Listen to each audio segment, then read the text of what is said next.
estudantes! Olá, meus queridos alunos, minhas queridas alunas, tudo bem com vocês? Nessa aula de hoje, eu vou trazer um conteúdo que vocês já conhecem um pouco, mas que ainda traz um pouco de problemas na hora da resolução de algumas questões. É o sentido denotativo e o sentido conotativo da linguagem. No dia a dia, a gente faz sempre esse revezamento entre o sentido denotativo e o sentido conotativo. Está na linguagem da gente. Não é só um conteúdo, um fenômeno linguístico, semântico que aparece nos textos quando a gente vai fazer uma provinha, não. A gente utiliza essa linguagem no dia a dia. Vamos observar aqui. Imaginem essa moça sentada à janela e ela diz o seguinte: chove lá fora. Aí eu pergunto para vocês, tem alguma palavra nessa fala, observando a imagem, tem alguma palavra que tenha um outro sentido? Que tenha um sentido diferente daquele que a imagem está mostrando?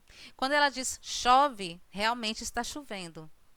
Quando ela diz o lá, é porque não é cá, ou seja, não é dentro. É lá, é fora, né? Lá fora. Ela não diz chove cá dentro. Se ela tivesse falado chove cá dentro e a chuva estivesse lá fora, aí a gente teria que interpretar esse enunciado, essa fala, no sentido conotativo.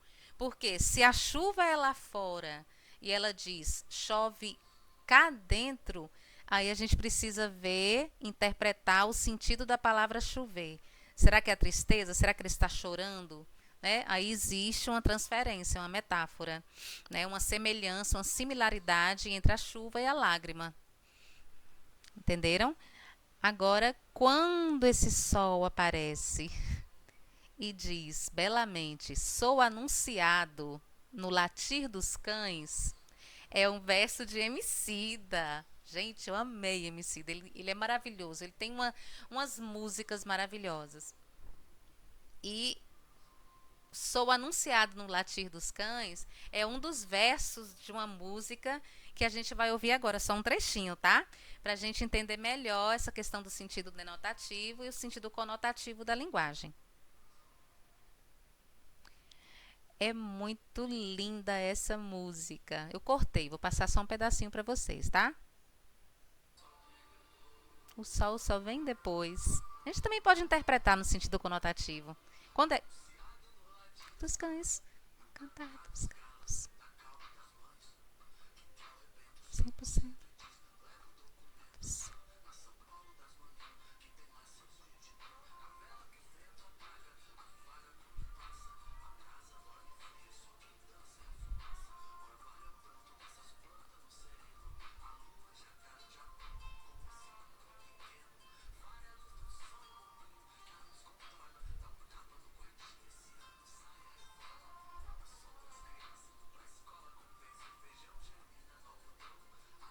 Que coisa linda, não é? Pelo crespo. Gente, quando ele diz se vestem de cabelo crespo, ancião, a música é toda metafórica. Mas vamos pegar esse trecho especificamente. As nuvens se vestem de cabelo crespo. As nuvens podem se vestir de cabelo crespo? Não, porque as nuvens não têm cabelo. Mas quando ele diz que as nuvens se vestem de cabelo crespo, ele percebeu uma similaridade entre a imagem das nuvens, crespo, ancião, que lindo, né? Cabelos brancos, né? Por que ancião? Porque a gente lembra que o ancião, não é uma pessoa mais idosa, ela tem um cabelo branco. Então veja que metáfora linda que ele criou, que sentido conotativo, né? As nuvens se vestem de cabelo crespo, ancião. Se ele dissesse que as nuvens se vestem de cores brancas ou as nuvens estão brancas, veja como perderia a poeticidade, né? A linguagem poética. Então, a conotação, ela trabalha nesse sentido da poeticidade. Porque o texto poético, ele possibilita várias interpretações. Não é? Então, quando ele diz que as nuvens se vestem de cabelo crespo, ele está querendo dizer que elas estão encrespadas, né? Elas não são nuvens, como que eu poderia dizer? Como um tapete estendido, uma blusa bem passada, não. São crespos, né? São crespos ali, ondulados. E ancião por conta da cor. Então veja que a linguagem é metafórica e o sentido é conotativo, tá? Então só pra gente fechar, porque eu não quero me alongar muito, eu não quero uma aula muito longa, tem uma questão do SSA que a gente vai resolver. Então, quando falar em denotação, vocês lembram que é o sentido literal. São aquelas palavras literalmente encontradas no dicionário, o sentido encontrado no dicionário. O bizuzinho é esse, né? Denotação, de dicionário. Então, quando a garota aqui diz eu adoro dançar, não tem nada nesse enunciado que a gente precisa interpretar, que tenha um outro sentido. Né? A gente está vendo que ela está dançando. E se ela diz que ela adora dançar e a gente está vendo pela imagem que ela está dançando, então não tem uma segunda interpretação na fala dela, tá? E a conotação, vocês lembram que é o sentido figurado, tá? O bizu que eu dou é esse. Começa com C, conotação, contexto. Vai depender do contexto. Não é aquele sentido que você encontra no dicionário. Vai depender do contexto, do que você quer passar naquele momento. Tá? Do que você quer que a pessoa que esteja lendo ou ouvindo o seu texto, ela vai interpretar. Então, quando aparece essa plantinha e diz também adoro dançar, então a gente tem que interpretar essa fala no sentido figurado, porque uma planta, uma rosa, ela não dança. Quem dança são as pessoas. Não é? Então, quando ela diz também adoro dançar, a gente precisa ver qual é o contexto, a conotação, o contexto em que esse enunciado se encontra. Não é? Então, permite, a gente entende, a gente não acha que está fora da razão, porque a gente entende que o contexto é que está possibilitando essa fala. Tá? Essa conotação da linguagem, tá? Essa personificação, que é uma figura de linguagem. Tá? Você personifica, você dá vida, sentimentos, movimento a seres inanimados. Quer dizer, no caso, a rosa não é inanimada, ela é um vegetal, né? Mas ela não dança. Né? A gente poderia dizer, a rosa dançou com o balançar do vento. Mas ela não dançou, foi o vento que se moveu, se movimentou e passou ali e balançou a planta. Então você vê que a conotação ela trabalha com esse sentido, esse outro sentido, o sentido figurado, um sentido contextualizado. Então não esqueçam, denotação, começa com D, sentido dicionarizado, que você encontra no dicionário. E conotação, sentido figurado, depende do contexto, tá? Da situação. Se essa menina aqui estivesse dançando, estivesse com a cara bem feia, só assim mexendo e falasse, eu adoro dançar, você poderia interpretar essa fala como uma ironia, seria o sentido conotativo. Porque, na verdade, ela não adora, ela estaria ali, né, usando uma ironia, o contrário do que o enunciado, né, estava colocando ali em palavras, tá? Então, muita atenção ao sentido denotativo e conotativo, porque não é só porque cai em concurso, mas é porque graças a esse jogo entre conotação e denotação, a gente tem músicas maravilhosas como a do Emicida, tá? Então, vamos aqui a uma questão que caiu no SSA 2014. É um poema. Quando a gente se depara com um poema, a gente tem que perceber que a gente está diante de um texto que vai trabalhar com certeza esse jogo entre a conotação e a denotação, tá? Esse poema é de Manuel de Barros, maravilhoso. E o título, Eu Não Vou Perturbar a Paz. Que paz, não é? Então a gente precisa ler. A gente pode perturbar a paz? A gente perturba as pessoas. A paz é um sentimento, a paz é um estado de espírito, não é? A gente não pode perturbar a paz porque a gente só perturba quem pode ser perturbado. A paz é abstrata. Não é? Então vamos ler aqui. De tarde, um homem tem esperanças. Está sozinho, possui um banco. De tarde, um homem sorri. Se eu me sentasse ao seu lado, saberia de seus mistérios. Ouviria até sua respiração leve. Se eu me sentasse ao seu lado, descobriria o sinistro ou doce alento da vida, que move suas pernas e braços. Mas eu não vou perturbar a paz que ele depois na praça, quieto. Professora, por que é poético? Por que isso é poesia? Por que é poesia? Primeiro porque permite várias interpretações. A linguagem, ela tomou essa tonalidade poética, porque ela saiu do dicionário, do estado de dicionário, que é o sentido denotativo, e está sendo usada aqui no sentido conotativo. Tá? De tarde, veja que ele repete de tarde duas vezes, não é? Então, de tarde é um momento importante, mas será que a gente não poderia interpretar esse de tarde, não é, como um momento não só cronológico, mas como um momento em que as coisas estão mais ou menos se fechando, adormecendo, em que você tem aquela luz também, não é uma luz forte, né, como depois, o sol já vem depois na música, não é? O sol vem mesmo na música, né? De tarde já é uma outra luz. Um outro estado de espírito do homem, né? Ele já teve toda a manhã. De tarde ele quer descansar. Talvez seja a interpretação de um espírito também, né? De tarde um homem tem esperanças. A tarde, ela é o período, né? É o trânsito entre o dia e a noite. Então é uma transição também, né? Então a gente pode pensar aqui na tarde como um período de transição. Vou escrever aqui, vai ficar muito triste a letra de feia. Aqui eu já estou interpretando conotativamente, né? Esse adjunto aqui, ó, adjunto adverbial de tempo, de tarde. Eu estou tirando ele do sentido denotativo. Já que Manuel de Barros escreveu o poema e o poema chegou até a mim, e eu sei que é um poema, então eu me sinto livre para interpretar, para viajar um pouco. E ao som dessa música, aí é tudo de bom. De tarde, um homem tem esperanças. Está sozinho, possui um banco. Será que é o Banco do Brasil que ele possui? Não.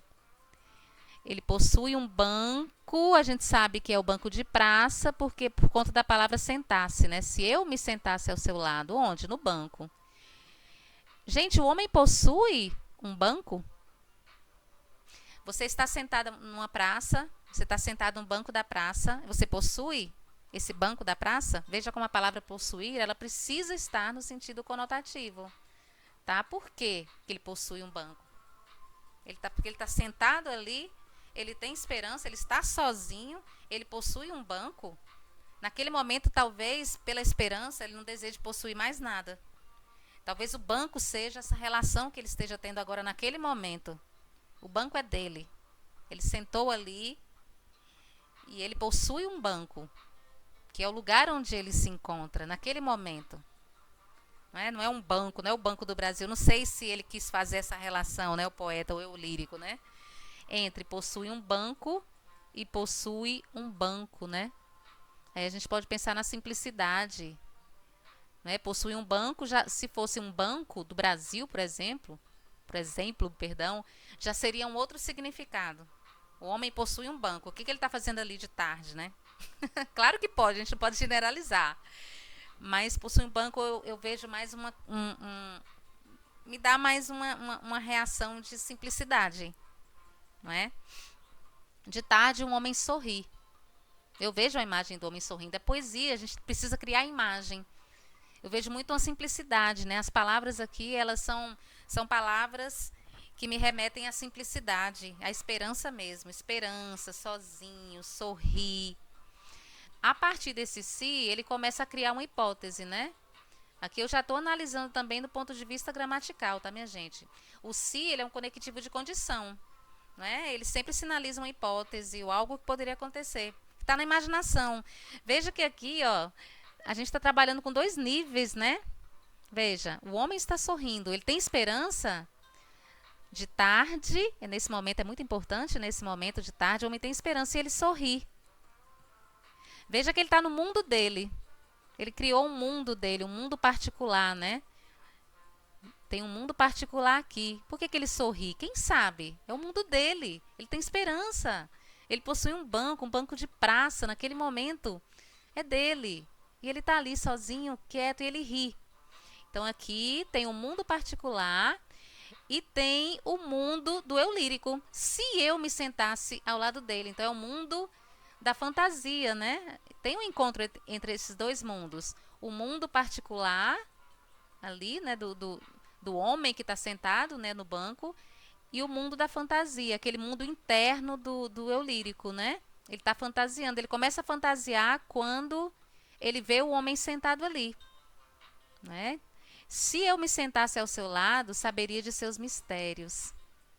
Se eu me sentasse, repete o se, veja que a hipótese ficou forte, né? Se eu me sentasse ao seu lado, descobriria o sinistro ou o doce alento da vida, que move suas pernas e braços. Mas, olha aqui introduz, né?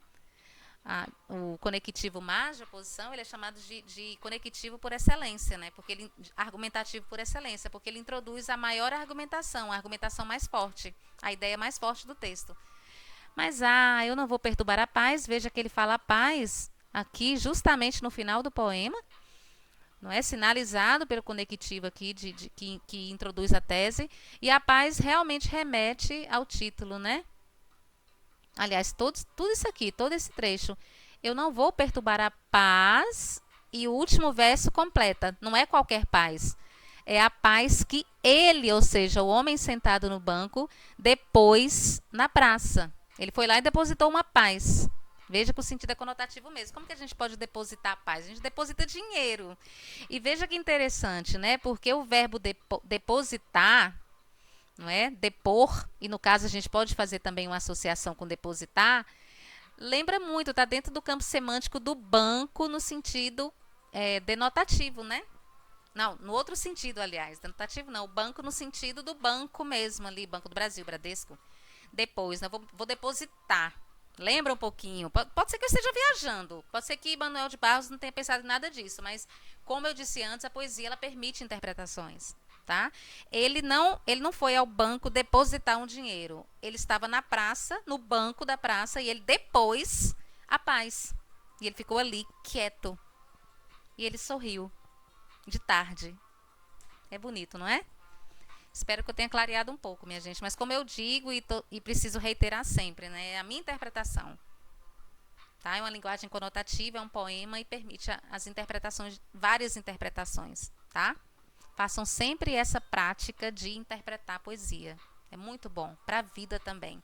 Para a gente interpretar também as coisas que acontecem com a gente. Para a gente enriquecer o nosso mundo interno, nossos pontos de vista sobre a vida, tá? Poesia não é só uma coisinha bonitinha que apareceu ali, não. A poesia, ela enriquece. Ela enriquece. A gente se torna mais sensível também. E é importante a sensibilidade nesse mundo de tanta insensibilidade, de tanta falta de empatia. Eu trouxe aqui uma questão. A questão pede que a gente analise todas essas alternativas, nessas afirmações que vão ser colocadas aqui. A primeira é a seguinte, né? Esse poema, sob uma análise ortográfica. O que é análise ortográfica? É você analisar a escrita das palavras. Não é nesse sentido da análise ortográfica, da escrita, como as palavras estão escritas, segue sobremaneira, segue muito, né? Segue em excesso a regra das normas que orientam a grafia das palavras apresentadas em língua portuguesa. Sim, não tem nenhuma palavra que esteja escrita fora do padrão da língua portuguesa, certo? Isso significa, aí é que são elas, presta atenção, isso significa afirmar que as palavras homem e paz estão escritas no sentido restritamente denotativo, ou seja, aquele que você encontra no dicionário, no sentido próprio, literal, e não se relacionam com sentidos conotativos. Gente, primeira coisa, não é a escrita, não é a ortografia que diz se uma palavra está sendo usada no sentido conotativo ou denotativo, não. Não é a escrita. A palavra paz, no poema, ela está escrita exatamente assim. Ela não está escrita com IS, paz. Ela está escrita exatamente como é encontrada no dicionário. Só que é o sentido, não é o ponto de vista ortográfico, é o ponto de vista semântico, de sentido, que vai dar a conotação, ou que vai dizer se o texto é conotativo, né, ou denotativo. Não é a forma da palavra, não é a escrita da palavra, é o sentido que o poeta está dando à palavra naquele momento. Então, essa alternativa é incorreta. Vamos à segunda. Os versos do poema em análise sinalizam que há uma relação, sim, há uma relação, vamos lá, entre o eu lírico e o homem, ao tempo que também sinalizam, quem sinalizam os versos, né? Sinalizam que essa relação que existe entre o eu lírico, né, a voz do poema, que a gente tem que lembrar sempre que o eu lírico é a voz do poema, tá? Essa relação entre o eu lírico, que é a voz do poema, não é íntima, não é próxima nem íntima, certo? Até aí tá certo, né, gente? Eles não têm uma relação, não é próxima, não é nem próxima. Ele nem sentou no banco da praça. Ele disse que poderia, se ele sentasse, ele poderia saber alguma coisa. Não é uma relação íntima. O verso, mas eu não vou perturbar a paz que ele depois na praça quieto, coaduna, né, se relaciona em termos conotativos com o título do poema. Sim, com certeza. É conotativo. Porque eu não vou perturbar a paz. A paz de quem? Do homem. A paz que ele depositou. Que ele depôs ali na praça quieto. Né? Então você vê que o título, ele realmente se relaciona com o trecho final. Ele até esclarece, né? Porque não é uma paz qualquer. Quando ele diz, eu não vou perturbar a paz, não é a paz mundial. É a paz que o homem depôs na praça. Aquela paz, aquele tipo de paz. No final de tarde, que quando ele tem esperanças e quando ele sorri. É esse tipo de paz que ele não quer atrapalhar, tá? Então aqui é verdadeiro. No poema, a palavra sinistro está grafada denotativamente. Certo? Quando ele diz assim, né, que ele poderia descobrir alguma coisa sinistra na vida, né, do homem que está ali sentado à praça, ou alguma coisa doce. Então, sinistra no sentido mesmo de sinistro, certo? Agora, é o mesmo sentido do sinistro nessa afirmativa aqui.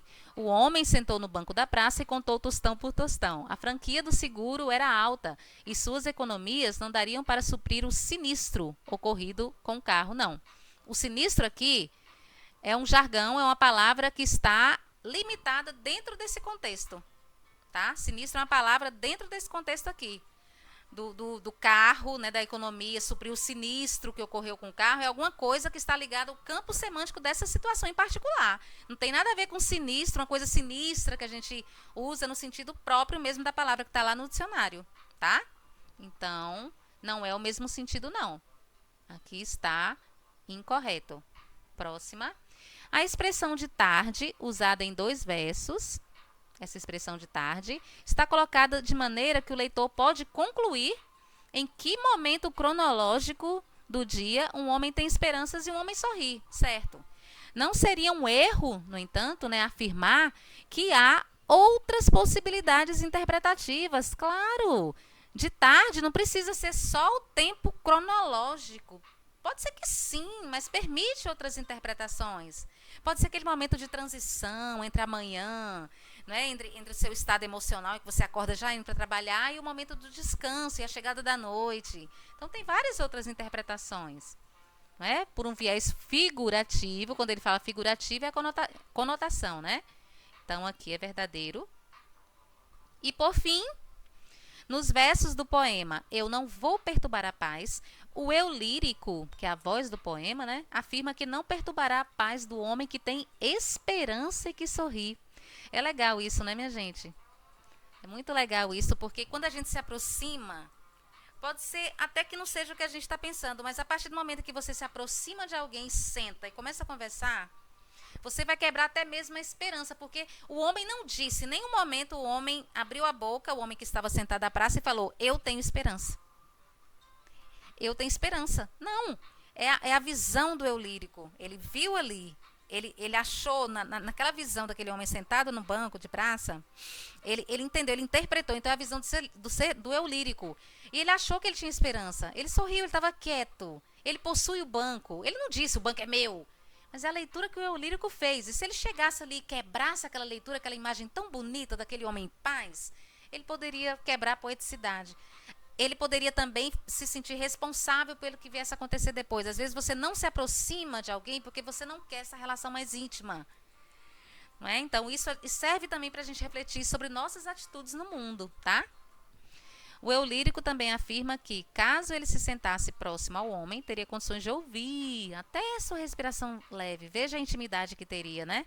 No entanto, de modo consciente, pois almeja não incomodar o homem, o eu lírico evita perturbar a paz que ele depois na praça, quieto. Certo, certo, faz sentido.